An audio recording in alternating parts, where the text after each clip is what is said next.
তো লাউ ভাই জল করে দিচ্ছিস কেন?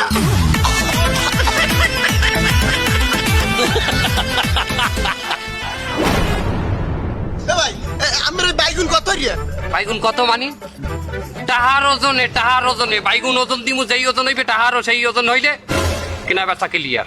তাহার আমার ওই এক বান্ডিলে কয়টা দেখেন দিই কটুক ভাই কত গ্রাম পরে 140 গ্রাম 140 140 গ্রাম টাহার ওজন